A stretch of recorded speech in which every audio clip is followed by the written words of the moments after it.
भाग्य खुलने से पहले मिलते हैं ये 7 संकेत नंबर। 1, हथेली में खुजली होना। नंबर 2, घर में बिल्ली के बच्चों का जन्म लेना। नंबर 3, गलती से उल्टे कपड़े पहनना। नंबर 4, बारिश के समय सूर्य दिखाई देना।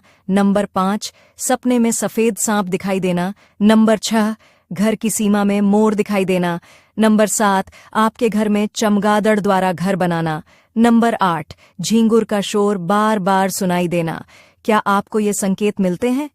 हमें कमेंट में ज़रूर बताएं, और नाच गाना देखने से अच्छा है मुझे फॉलो कर लो। दोस्त, हमेशा कुछ अच्छा ही सिखाया जाएगा।